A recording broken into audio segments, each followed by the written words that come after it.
साहेबांना विनंती आहे आपण हा सन्मान कुर्ठी ग्रामपंचायतीच्या वतीनं सर्व सदस्य ग्रामस्थ मंडळी आपण आपल्या वतीनं हा सन्मान तुषारजी धुमाळ साहेबांचा सन्मान या ठिकाणी होतोय।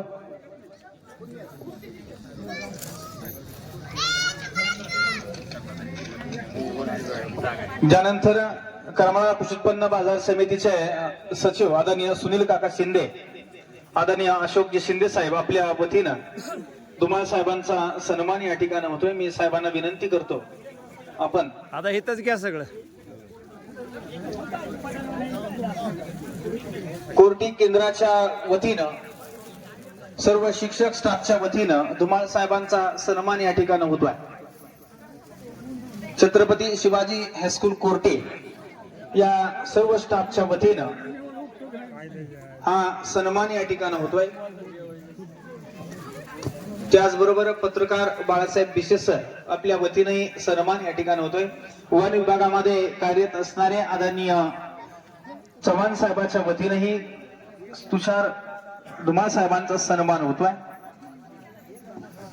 सन्माननीय मारुती आबा घोगरे व्याळ ग्रामपंचायतीच्या वतीनं सन्माननीय प्राध्यापक चोपडे सर आपल्या वतीनं सन्मान होतोय। आदरणीय जाधव मामा, त्याचबरोबर बबनजी माने, एक जण बबनजी राऊत, तिकडे त्यांच्या हातातलं बाजूला ठेवा एक जण।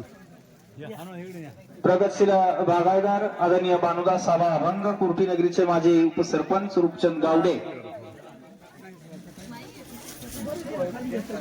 केंद्र प्रमुख आपल्या संपूर्ण स्टाफच्या वतीनं थोडं पुढे सर आणि व्याळ ग्रामपंचायतीच्या वतीनं जिल्हा परिषद केंद्र शाळा कोर्टी, जिल्हा परिषद प्राथमिक केंद्र शाळा सावडी या वतीनं हा सन्मान या ठिकाणी होतोय। मी आदरणीय मुख्याध्यापक शाहनी सर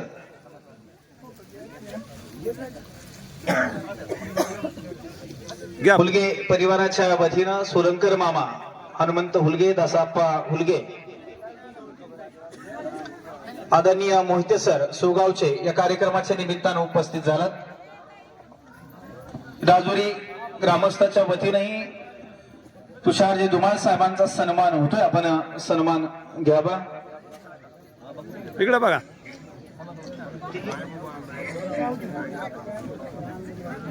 बाई इकडे बघा तुम्ही।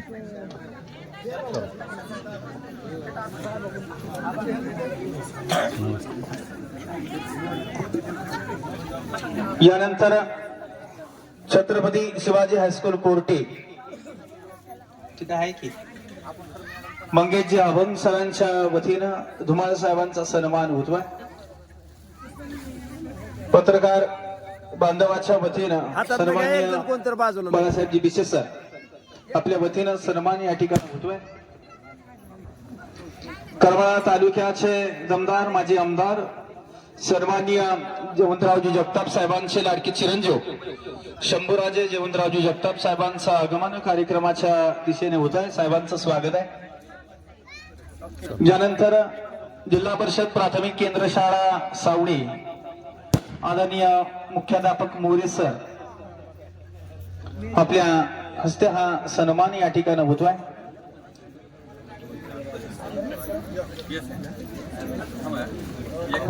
बघा इकडे आदरणीय देवकाते सर, मोरे सर, आदरणीय बंडू गुर्जे,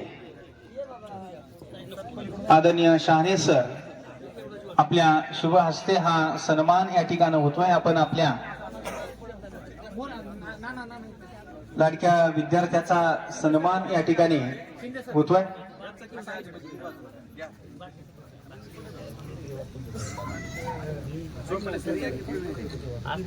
तुम्ही उभा राहा। व्याळ ग्रामपंचायतीचे उपसरपंच आदरणीय चोपडे सर एक आदर्श शिक्षक या कार्यक्रमाच्या निमित्तानं उपस्थित झालेत। यानंतर अशोकजी शिरे कुर्टी ग्रामपंचायतीचे माजी ग्रामपंचायत सदस्य आणि पत्रकार बांधवाच्या वतीनं रमेश काका शेरे आपण या ठिकाणी सन्मान साहेबांचा सन्मान या ठिकाणी होतो। इकडे बघा।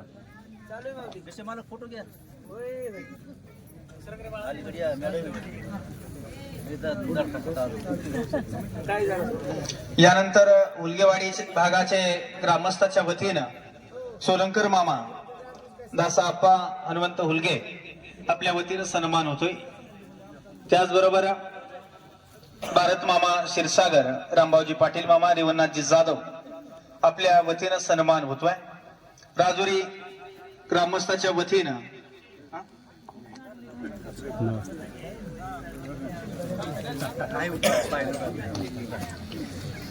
हा सन्मान झाल्यानंतर मी साहेबांना विनंती करतो आपण मंचावरती यावं।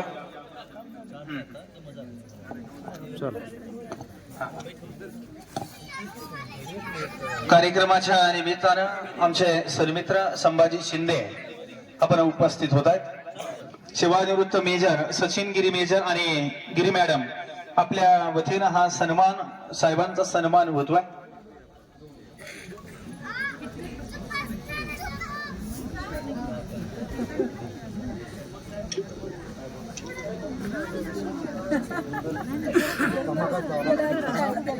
ते नारळ द्या इकडे बघा। मॅडमच्या आणि मेजरच्या हस्ते हा सन्मान या ठिकाणी होतोय। यानंतर राजुरी गावचे माजी सरपंच डॉक्टर अमोलजी दुरंदे आणि राजुरी ग्रामस्थ आपल्या वतीनं हा सन्मान होतोय।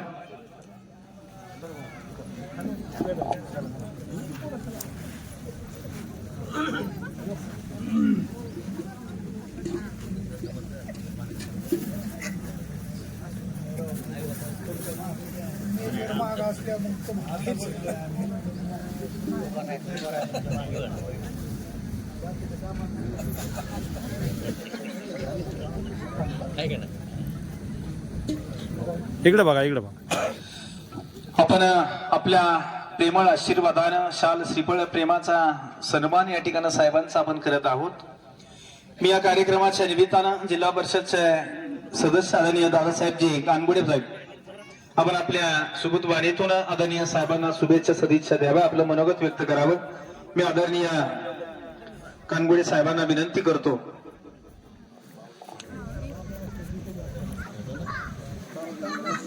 आणि मंचावरती दत्तकला शिक्षण प्रसारक मंडळाचे संस्थापक अध्यक्ष आदरणीय प्राध्यापक रामदासजी झोळ सरांच्या वतीनं साहेबांचा सन्मान या ठिकाणी होतोय।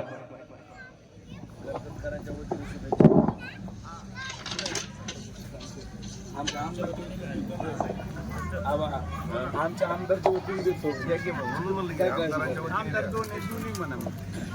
आमचे सांगितले कंसात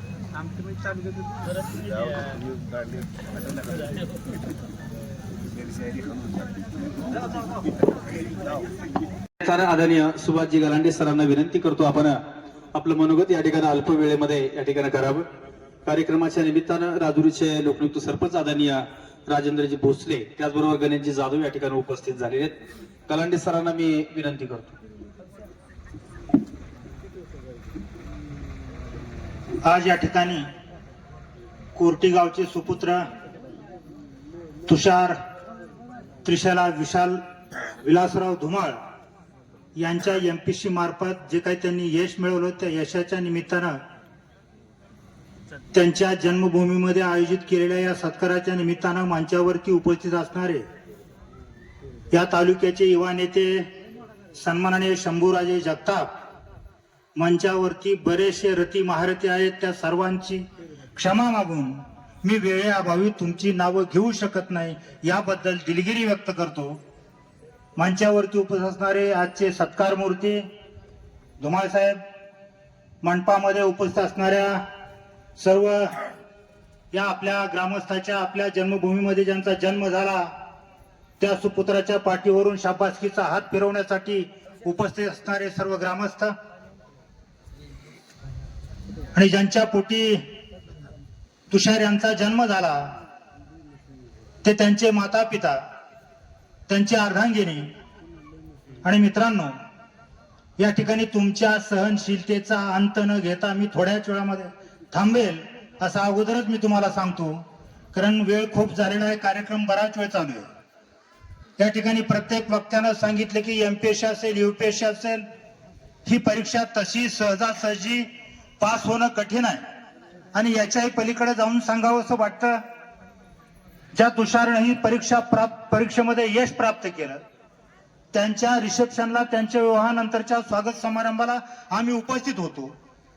आणि सहज म्हटलं जाते की आता साहेबांनी सांगितल्यानंतर की लग्न झाल्यानंतर, विवाह झाल्यानंतर तिथून पुढच्या आयुष्यामध्ये माणसं यश मिळवण्यासाठी कुठेही धडक देत नाहीत. परंतु तुषार, आपण त्याला अपवाद ठरलात. विवाह किंवा लग्न हा पूर्णविराम नसून तो एक स्वल्पविराम आहे. आणि खऱ्या अर्थानं युपीएससी मधून आपण मिळवलेलं यश हा खऱ्या अर्थानं आपल्या जीवनामधला पूर्णविराम आहे. मित्र, कोर्टी सारखं गाव पूर्वी जलसिंचित होतं, बागायत होतं, आज जिरायत झालेलं आहे. आणि एमपीएससी असेल, युपीएससी असेल, त्या ठिकाणी कुठला विद्यार्थी यश मिळवतो असं जर आपण विचारलं तर सहज माणसं म्हणतात की त्या ठिकाणी साताऱ्याकडे गेल्यानंतर मान खटावला असंख्य IAS सापडतात, IPS सापडतात. कारण ज्या ठिकाणी प्रतिकूल परिस्थिती असते त्यावेळेस प्रतिकूल परिस्थितीला वाकून तिच्या मस्तकावरती पाय ठेवून आपलं जीवन फुलवण्याची ताकद त्या ठिकाणच्या युवकांमध्ये असते. आणि आज जर पाहिलं तर कोर्टी सारख्या नगर शहर गावामध्ये किंवा आमचंही गाव जिरायत आहे, आपल्याला कुठेतरी शिक्षणाशिवाय तरुणोपाय नाही. आपल्याला स्पर्धेमध्ये उतरलं पाहिजे. लक्षावधी लोक त्या ठिकाणी स्पर्धेमध्ये उतरतात.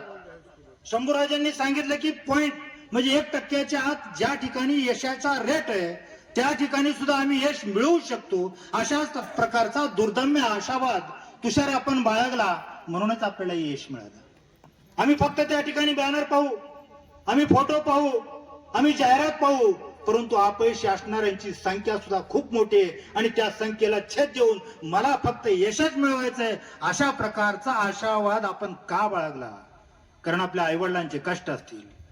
ज्या कोर्टीमध्ये माझा जन्म झाला त्या ठिकाणचे माझे बांधव त्या ठिकाणच्या परिस्थितीची कशा प्रकारचे झुंज देत आहेत, तशा प्रकारची झुंज न देता मलाही कुठेतरी शिक्षणामधून माणसाचं परिवर्तन होऊ शकतं हा परमपूज्य डॉक्टर बाबासाहेब आंबेडकरांनी सांगितलेला विचार आचरणामध्ये आणायचा. आणि याच्यासाठी तुषार आपण जे कष्ट घेतले त्याबद्दल आपल्याला शतशः आम्ही धन्यवाद देतो. आणि आपण ग्रामस्थांनी त्यांचं टाळ्याच्या गजरामध्ये स्वागत करावं. बरं, अधिकारी व्हायचं कशासाठी? तुषार साहेब, मी आपल्याला विनंती करतो की आपण हे यश मिळवलं, ज्या देशाची, ज्या राष्ट्राची सेवा करण्यासाठी उर्मी आपल्या अंतरंगामध्ये होती, परंतु भविष्यामध्ये आपण त्या ठिकाणी गेल्यानंतर सुद्धा आपण तशाच प्रकारचे प्रामाणिकपणे प्रलोभनाला बळी न पडता मी सेवा करील अशा प्रकारचा दुर्दम्य आशावाद बाळगा. मित्र, आज आपण पाहिलं तर कुठला अधिकारी, आपण ज्यावेळेस अधिकारी म्हणून नियुक्ती मिळते त्यावेळेस त्याचा आपण सत्कार करतो, त्याचा आपण स्वागत करतो, त्याला आपण हार तुरे घालतो. परंतु भविष्यात कालांतरानं त्या ठिकाणचा ग्रामस्थ त्याच्यापासून दुरावतो. कारण ते लोक सांगतात की ना आता साहेब पहिल्यासारखा राहिला नाही. माझी तुषारला विनंती आहे, ज्या मातीमध्ये आपली नाळ त्या ठिकाणी गाडली गेली त्या मातीशी नातं कधी तोडू नका. ज्या सवंगड्यामध्ये आपलं बालपण बागडलं त्या सवंगड्याला कधी अंत देऊ नका. आणि ज्या सर्वसामान्य माणसामध्ये तुमचा जन्म झाला त्यांची सेवा करण्यासाठी या परमेश्वरानं आपल्याला जी बुद्धी दिली ती बुद्धी वापरा. आज काय झालेलं आहे समाजामध्ये? आज प्रत्येक जण म्हणतो की एमपीएससी युपीएससी करायची कशासाठी? फक्त गोळा करण्यासाठी. परंतु मित्र, त्याच्याही पेक्षा प्रामाणिकपणे काम करणाऱ्या असंख्य अधिकारी, संख्या थोडी असेल, परंतु अशा प्रकारे आपण प्रामाणिक काम करा. आजही त्या ठिकाणी माणसं म्हणतात की अधिकारी मोठा कोणाला म्हटलं जातं, मग अधिकाऱ्याचे प्लॉट सापडतील, अधिकाऱ्याचे फ्लॅट सापडतील, अधिकाऱ्याच्या जमिनी सापडतील. मग माणूस म्हणणार, अहो तुषार काहीच नव्हतं, पूर्वी आमच्या विलासरावांचं एक छोटस कापड दुकान होतं, आज तुषारने अफाट काही कमवलं. याच्यापेक्षा तुषार शेवटपर्यंत वयाच्या 58 वर्षापर्यंत प्रामाणिकपणे अधिकारी म्हणून काम करत असताना सर्वसामान्य माणसांच्या वेदना जाणून त्या वेदनाला, संवेदनांना प्रत्यक्षामध्ये त्याच्यावरती फुंकर घालण्याचं काम ज्यावेळेस तुषार करेल त्याच वेळेस खऱ्या अर्थानं हा अधिकारी हा प्रामाणिक आणि समाज त्याला डोक्यावरती घेईल. नाही तर 58 नंतर रिटायर झाल्यानंतर ज्या बॉसच्या, ज्या अधिकाऱ्याच्या हाताखाली काम केलं तो शिपाई सुद्धा त्या अधिकाऱ्याला राम राम करत नाही. अशा प्रकारची या देशाची परिस्थिती आहे. शेवटचं 1-2 वाक्य सांगतो आणि मी थांबतो. मग माणसं म्हणतात की एवढं प्रामाणिक राहून जमणार आहे का? प्रत्येकाला गोळा करावं लागतं, वर द्यावं लागतं. तलाठी म्हणतो माझंही काय नाही, परंतु मला गोळा करावं लागतं, सर्कलला द्यावं लागतं. सर्कल म्हणतो माझं काय नाही, मला त्या ठिकाणी तहसीलदारला द्यावं लागतं. तहसीलदार म्हणतो माझंही काय नाही, मला प्रांताला द्यावं लागतं. प्रांत म्हणतो आमचं काय नाही, पण आम्हालाही महिन्याला कलेक्टरला काहीतरी लिहून द्यावं लागतं. कलेक्टरला विचारलं तर ते म्हणतात नाही आम्हालाही काय नाही, वरून आदेश असतो, खालून काहीतरी गोळा करा आणि ते आम्हाला त्या ठिकाणी संचालकापर्यंत द्यावं लागतं. संचालक म्हणतो नाही मला राज्यामधून सगळ्या संचालकाचं गोळा करायचं आणि सचिवाला द्यावं लागतं. आणि सचिव सांगतो सगळ्यांकडून गोळा झालेलं मला नामदारला द्यावं लागतं. आणि या सगळ्यांचा बोजा तुमच्या माथ्यावरती असतो. म्हणजे एवढी सगळी साखळी फक्त आपण सांभाळतोय, परंतु ज्यावेळेस त्याच्या मनामध्ये असंतोष होईल त्याचे आशीर्वाद तुम्हाला कधीच मिळणार नाही. आणि या सर्वसामान्यांचा आशीर्वाद तुषार सर्वात महत्वाचा आहे. मग माणसं म्हणतात कसा प्रामाणिक अधिकारी राहून जमणार आहे काय? मित्र, मागच्या आठवड्यामधले एक उदाहरण सांगतो आणि मी थांबतो. पाठीमागच्या आठवड्यामध्ये वर्तमानपत्रामध्ये 2 बातम्या होत्या. एक बातमी होती सदाशिव पेठेमध्ये कचरा कुंडीमध्ये कचऱ्याच्या ढिगामध्ये 10 लाख रुपये सापडलेली पैशाची बॅग देणाऱ्या अंजुमानेची बातमी होती. अरे जी दररोज सदाशिव पेठेमध्ये महानगरपालिकेची सफाई कामगार म्हणून झाडू मारत होती, त्या ठिकाणी दुसऱ्यांच्या घरामधली घाण गोळा करत होती, गरिबीमध्ये राहत होती, परंतु त्या 10 लाख रुपयाची बॅग त्या अंजुमानेने मूळ मालकाला परत दिली. आणि त्याच वर्तमानपत्रामध्ये दुसरी बातमी होती, एका नॉन ग्रँट विद्यालयामधील शिक्षिकेचा शालार्थ आयडी काढण्यासाठी 2.5 लाख रुपयाची लाच मागितली असा एक शिक्षण निरीक्षक होता.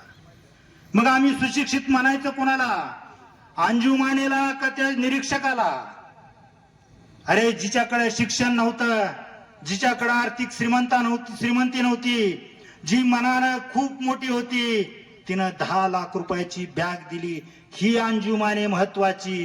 किंवा त्या ठिकाणी असंख्य कोट्यावधी रुपये गोळा केल्यानंतर अटक झालेला शिक्षण उपनिरीक्षक महत्वाचा? कोणत्या चाकोरीमध्ये जगायचं हे ज्याचं त्यांनी ठरवायचं असतं. मग माणसं म्हणतात नाही 100% मधली 90% याच दिशेला जातात. अरे जात असतील 90% त्या दिशेला, या मळलेल्या रुळलेल्या वाटेवरून तर कुणीही चालतं. आपण आपली वाट निवडायची असती, आपण आपल्या पायवाटेचा राजमार्ग तयार करायचा असतो, ज्या राजमार्गावरून भविष्यामधली ही सर्वसामान्य कुटुंबामधली माणसं धावली पाहिजेत. अशा प्रकारचा राजमार्ग प्रशस्तपणे करण्यासाठी आपण जी काय पायवाट निवडली तुषार शेठ, आणि ज्या काट्या कुपाट्यामधून आपण चालला, हे वेश संपादन केलं, त्याबद्दल पुन्हा एकदा आपल्या सर्वांच्या वतीनं तुषारला शतशः धन्यवाद देतो. पुन्हा एकदा त्याचं अभिनंदन करतो आणि मी थांबतो, कारण थांबण्याच्या टाळ्या देण्याच्या आत थांबलं पाहिजे, हे चांगल्या वाक्याचं लक्षण आहे असं समजून मी थांबतो. धन्यवाद. जय हिंद.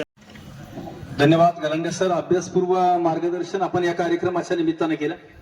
यानंतर आजच्या कार्यक्रमाच्या निमित्तानं करमाळा नगरीचे युवकरत्न, करमाळा तालुक्याचे साहेबांचे लाडके चिरंजीव शंभूराजे जयवंतरावजी जगताप साहेबांच्या वतीनं आजचे सत्कार मूर्ती सन्माननीय तुषारजी धुमाळ साहेबांचा सन्मान शंभूदादांच्या शुभ हस्ते या ठिकाणी मंचावर होतोय. यानंतर मनोगतामध्ये आदरणीय परिवर्तन प्रतिष्ठान संचालित आदरणीय डॉक्टर अमोजी धुळंदे, मी डॉक्टरांना विनंती करतो आपण समोर यावं. अल्प वेळेमध्ये आपण आपलं मनोगत या ठिकाणी व्यक्त करावं. यानंतर डॉक्टरांच्या नंतर 2च मनोगत या ठिकाणी राहिलेले.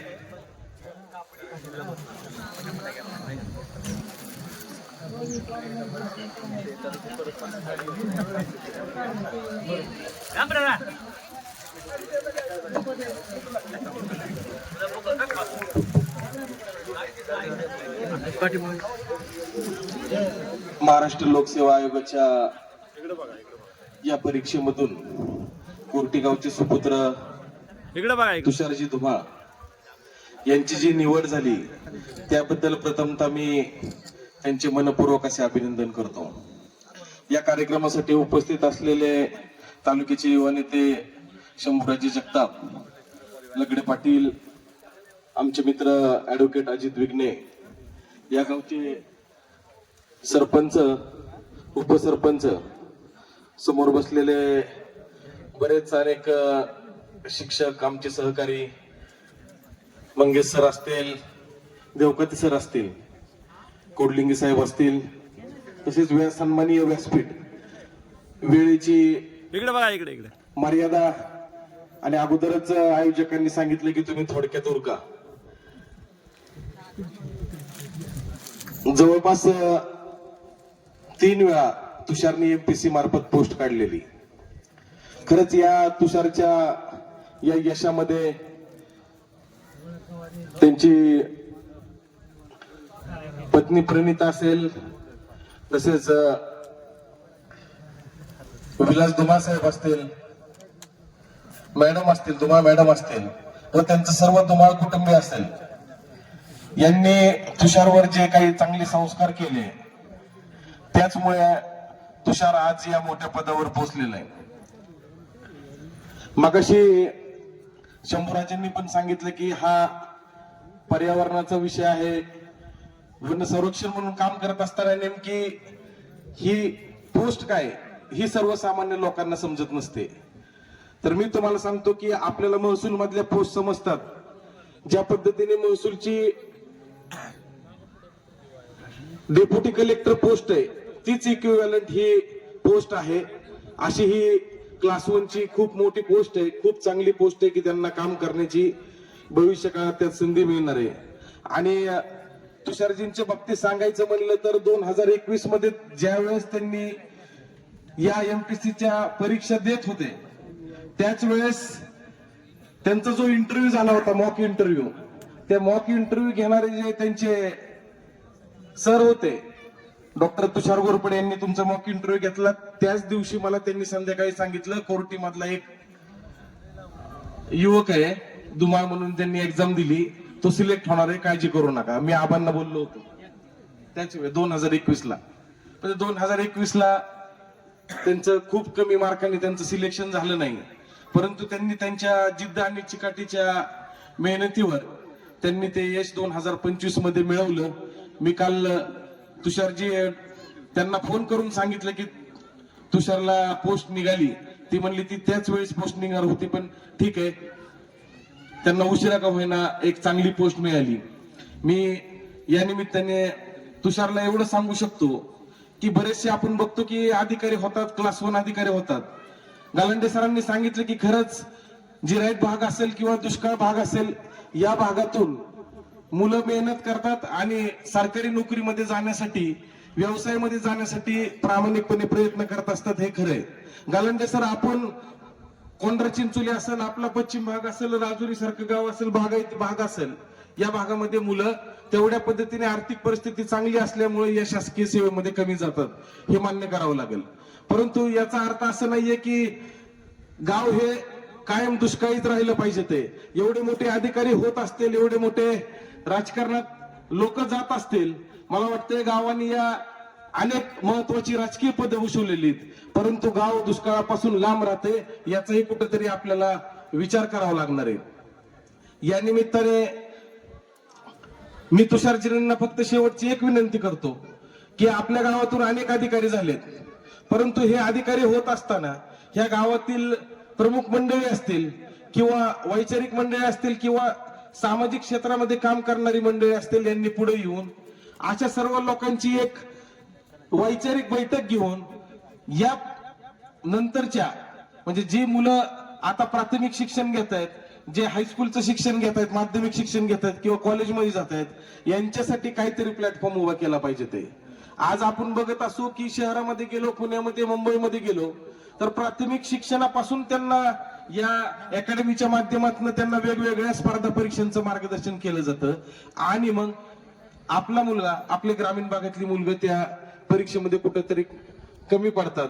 त्याच्यामुळे मला त्यांना या निमित्ताने विनंती की आपण काहीतरी असा प्लॅटफॉर्म करण्यासाठी आपण सगळे एकत्र येऊ आणि वेगळ्या पद्धतीची मुलांना एक प्रोत्साहन देण्यासाठी आपल्याला कशा पद्धतीचे स्कॉलरशिप करावं लागतील किंवा काही वेगवेगळे कोर्सेस, मार्गदर्शन शिबिरे आयोजित करता येईल, यासाठी आमची शाळा किंवा आमची संस्था नक्कीच यासाठी पुढाकार घेईल असं मी आश्वस्त करतो. आणि पुन्हा एकदा तुषारला आणि त्यांच्या संपूर्ण कुटुंबाला माझ्या या परिवर्तन प्रतिष्ठान संस्थेच्या माध्यमातून शुभेच्छा देतो, त्याचं अभिनंदन करतो आणि थांबतो. जय हिंद.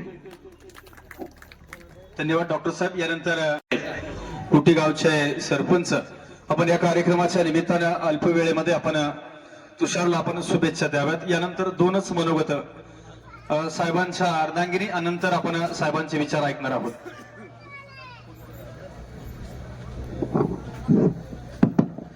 आजचे सत्कार मूर्ती आमचे मित्र तुषार विलास धुमाळ यांच्या कार्यक्रमासाठी आपल्या करमाळ तालुक्याचे नेते शंभूराजे, त्याचबरोबर सर्व करमाळ तालुक्यातील अधिकारी पदाधिकारी, आमचे मार्गदर्शक, यामध्ये मला नेहमी उल्लेख करावा वाटतो असे आमचे राजकुमारजी शेरे साहेब.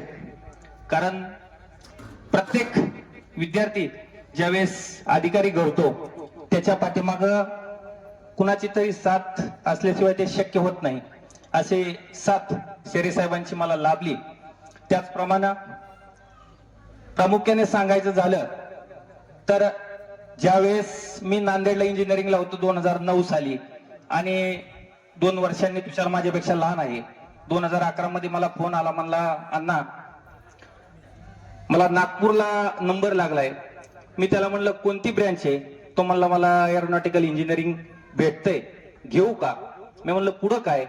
तो म्हणला राजस्थानमध्ये कोटा आहे, कोट्यामध्ये विमान असेल, हेलिकॉप्टर्स असतील, त्याबद्दल त्या ठिकाणी ट्रेनिंग देऊन मला वैमानिक व्हायचंय. मी म्हणलं पुढं काय? तो म्हणला बघू आता काय होतंय ते. आणि बघायचं झालं तर तुषार ज्या ठिकाणी शिक्षणासाठी गेला, इंजिनिअरिंग पूर्ण केलं, त्याबरोबर येताना गृहिणी म्हणजे आपली पत्नी घेऊन आला. म्हणजे बघा कुणाचं कुठं भाग्य उजळल सांगता येत नाही. त्याप्रमाणे या यशामध्ये त्यांची पत्नी असेल, आणि यामध्ये प्रामुख्याने सांगायचं झालं तर तुषारचे वडील आबा, त्याच्याबरोबर त्यांची माता, लहानपणापासून म्हणजे मी माझं 10वीचं शिक्षण होईपर्यंत आम्ही सोबत, त्याच्यामध्ये स्नेहल असेल, तुषार असेल, या सर्व खेळीमेळीच्या वातावरणामध्ये 10वी पर्यंत शिक्षण कसं केलं ह्या तुषारच्या आई वडिलांनी बघितलेले. कारण प्रत्येक जण म्हणतो की स्पर्धा परीक्षा करावं, अभ्यास करावं, पण मित्रो 3.5 लाख 4 लाख आकडे हे नुसते हौशे गौशे 900 ह्याच्यामध्ये ह्या जशी मेंढरं निघतात, एक पुढे निघाला की त्याच्या पाठीमागे मान घालून सगळे निघतात, त्याप्रमाणे या स्पर्धा परीक्षेमध्ये चाललेलं असतं. जो मनापासून काम करतो, अवघड आहे पण अशक्य नाही. त्यामुळे प्रत्येक पालकांना मी अशी विनंती करेल की आपलं कुटुंब, त्याच्याबरोबर आपला समाज, आणि महत्वाचं म्हणजे शिक्षण हे कधीही आताच आपल्यामध्ये जोळे सर असतील, त्याबद्दल शिक्षण मंडळांनी सांगितलं की शिक्षण हे असं पाहिजे की जरी आपल्याला स्पर्धा परीक्षेमध्ये अपयश आलं तर त्याच्याबरोबर या यशानं खचून न जाता पुन्हा आपल्याला उभारी घेता यावं. आणि या सर्व गोष्टीमध्ये स्पर्धा परीक्षामध्ये आता तुषारचा राज्यसेवा महाराष्ट्र लोकसेवा आयोगामध्ये महाराष्ट्र राज्यामध्ये 33व्या क्रमांक रँकने उत्तीर्ण झाला, आणि ह्या वन विभागामध्ये त्याची निवड झाली. त्याबद्दल सर्व कोटी ग्रामस्थ, माझं कुटुंब यांच्या वतीने मी त्याला शुभेच्छा देतो आणि थांबतो. धन्यवाद. साहेबांच्या खांद्याला खांदा लावून ज्यांनी साहेबांच्या सहवासामध्ये या यशाची या ठिकाणी वाटचाल केली, अशा प्रणिती वहिनी धुमाळ, मी विनंती करतो आपण आपलं मनोगत या ठिकाणी व्यक्त करावं. इथे उपस्थित सगळ्यांना माझा नमस्कार. आजचा हा क्षण माझ्यासाठी अत्यंत अभिमानाचा आणि आनंदाचा आहे. MPSC वनसेवा परीक्षा उत्तीर्ण होणे हे काही सोपे काम नाही. या यशामागे अनेक वर्षाची अथक मेहनत, संयम, शिस्त आणि कधीही हार न मानण्याचा जिद्द आहे. माझे पती तुषार या प्रवासात अनेक अडचणींना सामोरे गेले. अपयश आणि थकवा आला, पण स्वप्नांवरचा विश्वास कधीही ढळला नाही. रोज पहाटे उठून अभ्यास करणे, स्वतःवर विश्वास ठेवणे आणि सातत्य राखणे हेच त्यांच्या यशाचे खरी गमक आहे. आजही क्षण तो मला आठवतो. याचे 2 दिवसात MPSC राज्यसेवेची मेन्स होती 2024 ची, आणि त्यात UPSC ची पण मेन्स होती. 2-3 दिवसाचा असं अल्टरनेट डे झाले होते, आणि त्यात ही जी आता ACF मिळाली आहे तसं मुंबईला याचा मेन्सची एक्झाम होती.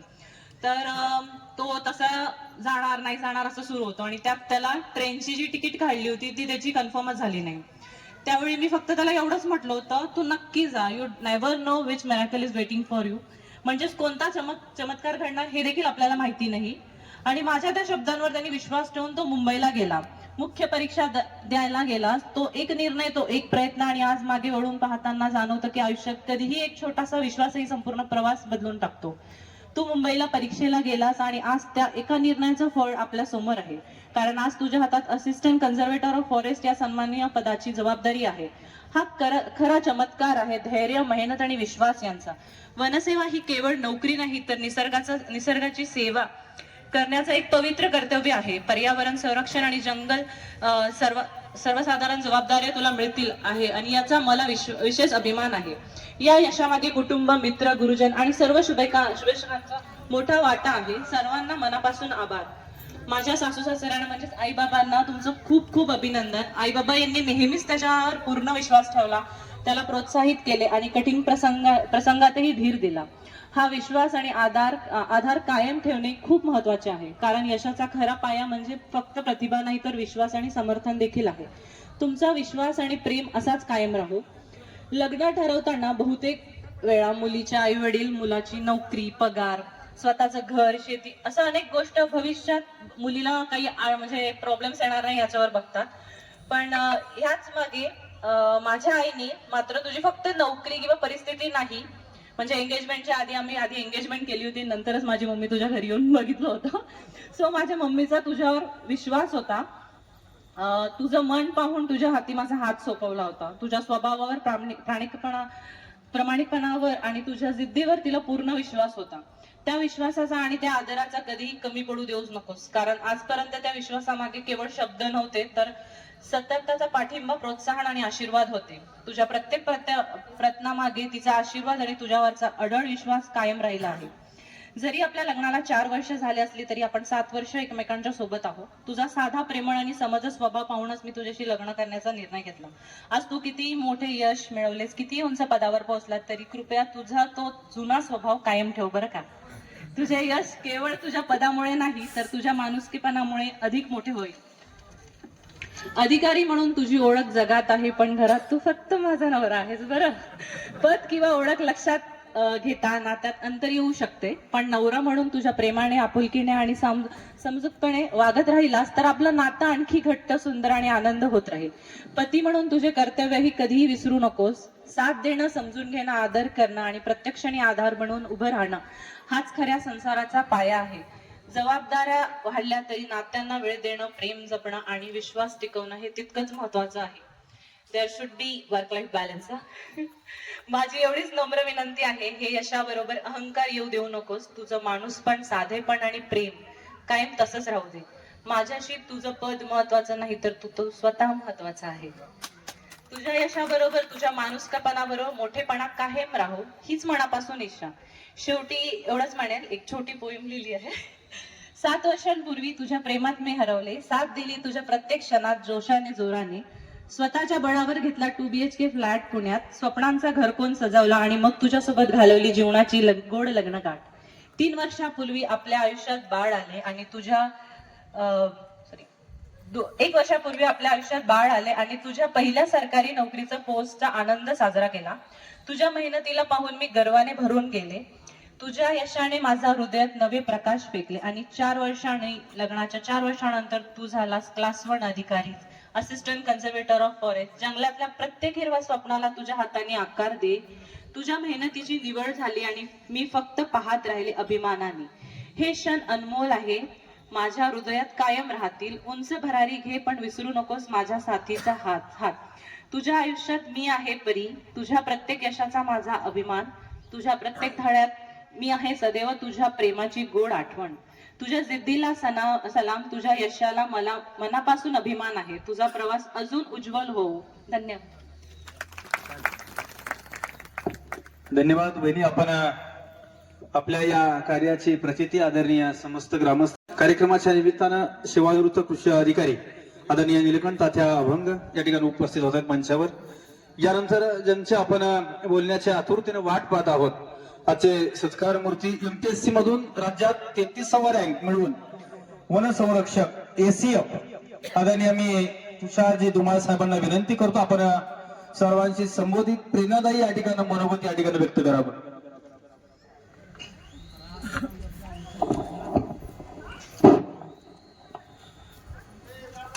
या ठिकाणी उपस्थित सर्व सन्माननीय तसेच ग्रामस्थ आणि काही नातेवाईक, आता सर्वांचे नाव घेत बसणार नाही कारण खूप उशीर झालाय, समोर दिसतंय ते, कारण जेवणाचा कार्यक्रम देखील सुरू झालेला आहे. खरं तर संघर्ष हा माझा खूप मोठा आहे. काही लोक ज्यावेळेस आता मागच्या 1-1.5 महिन्यात जेव्हा निकाल लागला तेव्हा मला बरेचसे फोन आले आणि ते म्हणाले, अरे तू एवढे दिवस अभ्यास करतोय पण एका आठवड्यातच तुला 2 क्लास 1च्या पोस्ट मिळाल्या. पण खरं तर तसं नाहीये. ते एवढे दिवस अभ्यास करतोय त्याच कुठेतरी ते फळ आता मिळालंय मला. काही मान्यवरांनी मगाशी बोलले की समाजाप्रती आपलं देणं लागतं, तसंच माझ्या अर्धांगिनी त्यांनी पण एक जबाबदारी सोपवली की अधिकारी जरी झाला तरी घराचं पण जबाबदारी आहे. त्यामुळे आता या दोन्ही जबाबदारीमध्ये असं वाटायला लागलं मला की आता भार खूप मोठा आहे.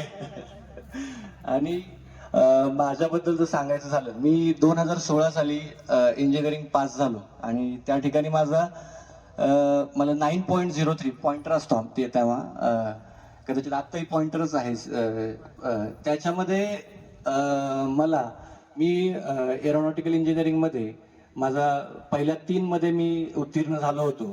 तर माझ्याकडे तेव्हा चॉईस होती की आपण एक प्रायव्हेट नोकरी करावी आणि मला कदाचित आतापर्यंत चांगल्या पोझिशनवर भेटली असती नोकरी. पण मी तेव्हा एक धाडसी निर्णय घेतला की म्हटलं नाही, आपल्याला प्रशासनात जायचं हे आपलं ध्येय होतं आणि ते कुठे विसरून चालणार नाही. तेव्हा मी तो प्रवास चालू केला. सुरुवातीला काही वर्ष अपयश आलं, पण ते होत असतं ना, म्हणजे सगळ्यांचा प्रवास असा सरळ असतो. माझा प्रवास, मगाशी मी आमचे मामा त्यांना सांगत होतो की माझा प्रवास उलटा सुरू झालेला आहे. म्हणजे 2020 साली मी MPSC ची प्रिलिम्स परीक्षा फेल झालो. फेल झाल्यानंतर मी रडत होतो आणि मला असं वाटलं की आता आपलं काही लग्न मोडेल. म्हणजे माझी एंगेजमेंट झाली होती आणि मला वाटलं आता प्रिलिम्स फेल झाले म्हणजे कोणी मुलगी देणार नाही आपल्याला. कारण MPSC करणारा आणि सिलेक्ट होणं याच्यात बराच फरक आहे. MPSC करणाऱ्यावर कोणी विश्वास ठेवत नाही. आणि त्यात सासूबाईंचा फोन आला, आज ते काही कारणास्तव इथे उपस्थित नाही राहू शकल्या, पण त्यांचा फोन आला आणि त्यांनी मला सांगितलं की आता आपल्याकडे वेळ आहे तर आपण लग्न उरकून घेऊयात. आणि लग्न उरकून घेतलं तेव्हा काही लोकांना कदाचित तो निर्णय वेगळा वाटला असेल, कारण काहीच नसताना पण त्यांनी विश्वास ठेवला माझ्यावरती. ती खूप मोठी गोष्ट होती त्यावेळेसची. आई वडिलांची साथ तर पहिल्यापासून होतीच मला, पण एक असा जोडीदार भेटला मला त्या रूपाने जो माझ्या नेहमी कोणत्याही परिस्थितीत माझ्या पाठीशी, म्हणजे मला कधीच फायनान्शियल बर्डन जाणवलं नाही. किंवा एक असतं, एक वय झाल्यानंतर समाजात मी बऱ्याचदा कोणी भेटलं की किती वर्ष आई वडिलांच्या जीवावर जगायचंय, स्वतःच काहीतरी करा आता, असे उपदेश देणारे खूप जण भेटले. पण ते कुठेतरी ढाल म्हणून माझ्यासोबत उभी राहिली. आणि 2021 साली जेव्हा माझं लग्न झालं आणि लग्न झाल्यानंतर 1च महिन्यात माझी प्रिलिम्स एक्झाम होती. का कुणास ठाऊक, तिचं पाऊल असेल कदाचित, ते माझ्यासाठी भाग्यवान ठरलं. लग्न झाल्यानंतरच्या पहिल्याच प्रयत्नात मी इंटरव्ह्यू पर्यंत पोहोचलो. जे की मगाशी डॉक्टरांनी सांगितलं की त्यांना फोन आला होता, ते 21चा इंटरव्ह्यू, तीच गोष्ट आहे. त्या इंटरव्ह्यू पर्यंत पोहोचलो आणि त्याच्यानंतर मी जेवढ्या पण एक्झाम दिल्या सगळ्या पास झालेलो आहे. तर असं काही नाहीये की लग्न झाल्यानंतर काही शक्य नाही. योग्य साथ असेल आणि आपली करण्याची तयारी असेल तर आपण हवं ते ध्येय गाठवू शकतो. आणि ही मी मागच्या वर्षी पण डॉक्टरांनी आणि बाकीच्या मान्यवरांनी माझ्याकडून अपेक्षा, म्हणजे ही सुरुवात आहे. मी तेव्हाही त्यांना म्हटलं होतं की ही सुरुवात आहे आणि मी प्रयत्न करत राहील पुढे. नक्कीच आताही म्हणेल मी ही सुरुवातच आहे आणि मी पुढेही प्रयत्न करत राहील. ती सेवा असो लोकांची वगैरे, माझ्या पदाला योग्य न्याय द्यायचा असो आणि माझ्या स्वतःच्या भविष्यासाठी पण जो काही प्रयत्न तो मी करणार आहे इथून पुढे देखील. आणि मी त्यांना एक विश्वास आणखी देतो, तुम्ही जे मला मागच्या वर्षी बोलले होते की ते तू आता एक वर्ग 2 अधिकारी आहे, पुढच्या वर्षी आम्हाला आणखी सत्काराची संधी दे. आणि ती मिळाली मला पण खूप, म्हणजे माझ्यासाठी खूप मोठी गोष्ट आहे ती, की या ठिकाणी आपण एवढ्या आवडीनं सगळे जमला इथे. आणि माझ्यासाठी, म्हणजे मला आज तुम्ही खूप गौरव करत आहात माझा, खूप मोठी गोष्ट आहे माझ्यासाठी. त्याबद्दल धन्यवाद. आणि आता खूप उशीर झालाय, संघर्ष सगळा सांगत बसलो मी, तर बराच वेळ जाईल.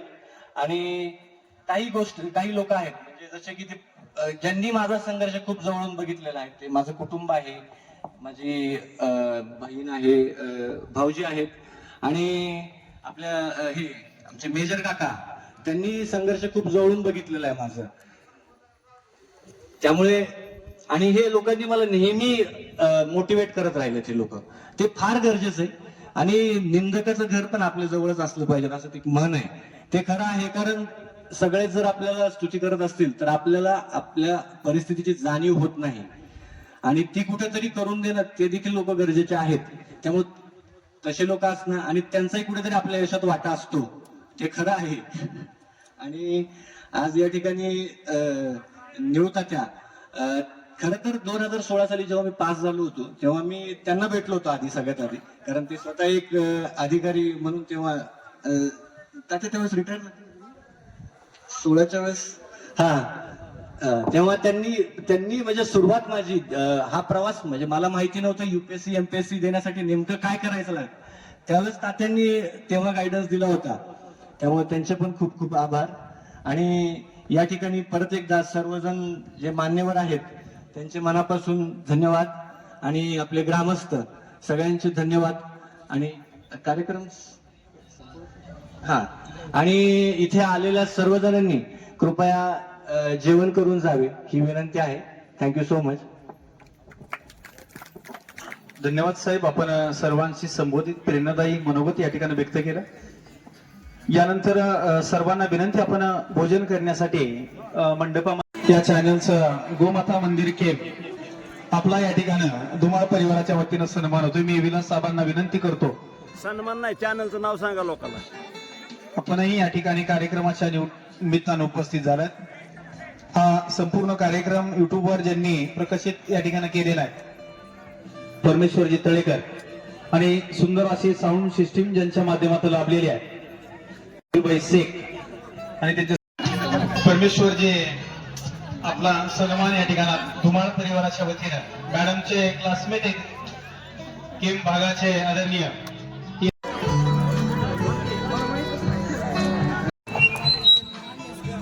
कुंडलिकावर व्यवहारित श्री ज्ञानदेव तुकाराम माऊली ज्ञानेश्वर महाराज की जय. ओके.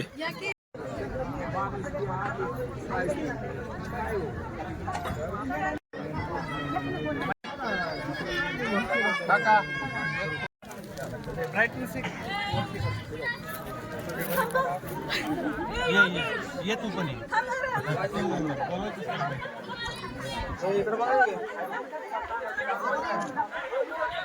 नाही विसरत नाही अजून.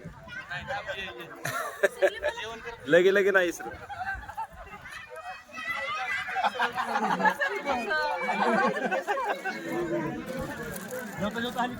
नाही रे बाबा, जेवण करू नये. योगा तिखट होतोय रे, खरंच कुठं होतोय म्हणा. एक मिनिट आहे, थांबा 1 मिनिट दोघाच आहेत तुझ्या.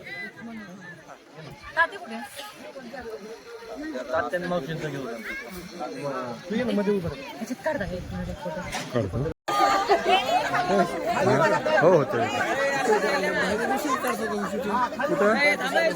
हो हाय की टाकला की व्हिडिओ बघितला का? हो डॉक्टर वडील वाढले, डॉक्टर परत आमची चुलती वारली परवा. हो चॅनल सबस्क्राईब केलाय का? देतो तुम्हाला, करून देतो. आता हे येते कार्यक्रम सगळा उद्या गेला. कुठलं गाव तुमचं? असं आहे होय. बरं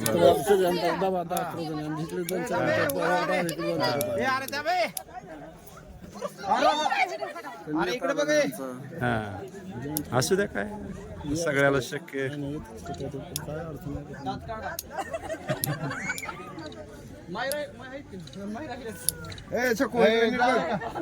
चला